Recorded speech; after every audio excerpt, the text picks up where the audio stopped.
My name is MeLissa, and I would say that there's three things that I care deeply about and are really important in my life right now. One is a few close family members and friends that stayed in my life and have been extremely supportive. I thought, that people weren't going to want me around. I have family and friends that have showed me that I'm not useless, and those are the people that I choose to surround myself with. And the wheelchair really doesn't make a difference, because they see me. Secondly, I had always really enjoyed doing art and yoga, and I'm doing those things again. Before my injury, I actually had some health problems. I was in and out of the hospital with severe asthma. I had always wanted to be an artist and a doctor. Somebody told me I wasn't smart enough to go to med school. And even in high school, the guidance counselor actually laughed until she started to cry when I wanted to take chemistry and biology. And so right before I got sick, maybe 2 years, I decided I'm going to go for it. I'm going to go pre-med because I hated the jobs that I had. And I figured the worst that could happen is I fail. I was studying for my MCATs, looking into med schools. And I was also for a short while working as a chemist assistant at a pharmaceutical company. And I had never taken chemistry. But approximately 10 years ago, I was told I was never going to stand or walk again. And it was a result of medical malpractice. I didn't have a motorcycle accident and went to the hospital and went to a rehab. We were renting a wheelchair because if I tried to stand, I just fell. My dad and my sister were lifting me in and out of it, and we kind of just were going to each doctor and saying, I have no feeling from my belly down. And I still don't understand why none of them admitted me to do tests. It was just a really frightening time. And so we didn't really know what to do. And so we finally got a wheelchair vendor who was awful. We referred to my first chair as the clunker. It was too big for my dad. Once I ended up needing a wheelchair, there was a lot of people that said, you will never do this, you will never do that. Even though I didn't get to go to med school and whatnot, I did finish 2 degrees, have a master's, but I learned that I don't have to listen to what other people say.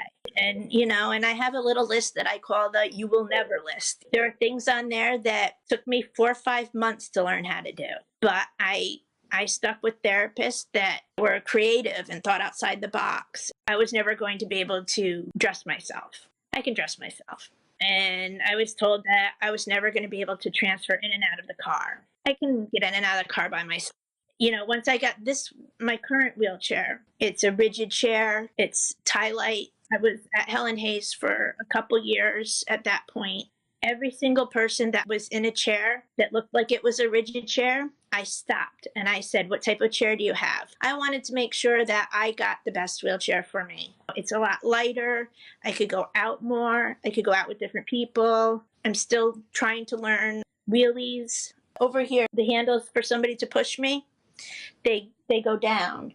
And that way, if I don't want someone to push me, I can put them down. And one of the things that happened in my other chair was I was out grocery shopping and I was reading the health contents of something, and somebody came along and they pushed me as if I was a cart.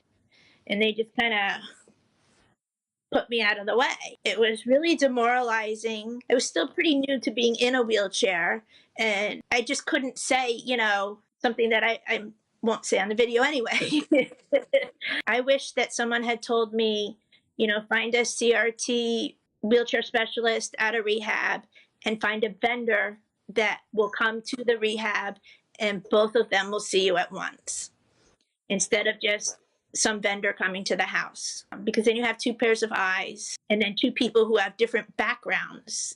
The CRT specialist was occupational therapist, so he could say certain things about my posture and these things won't work because of this, because there were some things I wanted that he was right. It would not have been a good choice for me. Last year I had gotten sick and spent some time in the hospital, and I kind of lost all the progress I made, and I had to start from scratch again. Someone was like, oh, you're so brave, however they said it, and I just remember thinking, what choice do I have? I can either get back in my chair or lay in bed and do nothing. I'm not a person to lay in my bed and do nothing. Well, it was after that that I said, there's my camera. I've wanted to use it all these years, and why not try? And so I found someone that mentored me in photography, and I wanted to learn how to do wheelies. So I can jump over, not big curbs, but medium-sized curbs. I want to start trying to find transportation by myself. I'm trying to find ways where I can start cooking safely. I just want to just be able to do as many things as possible. I imagine myself when I was first in the wheelchair, kind of getting by. I didn't think of like, I'm going to have fun.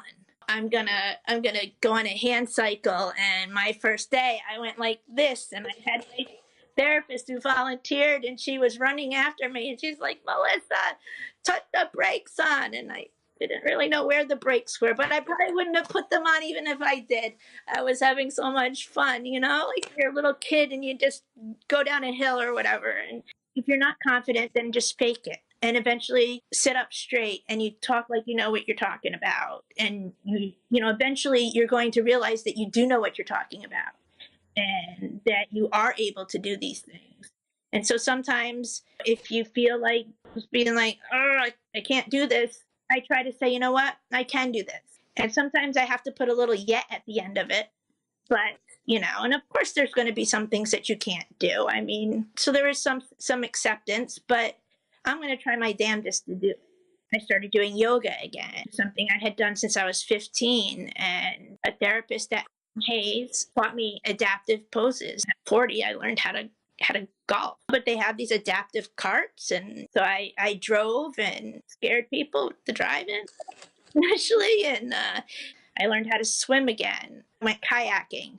I played softball, and then last year I applied for a grant, and I got my own hand cycle, which I'm looking forward to putting together and riding around this spring. I don't take things for granted because I know that you can lose things in a moment. And things can change in a moment, but they can also change for the better.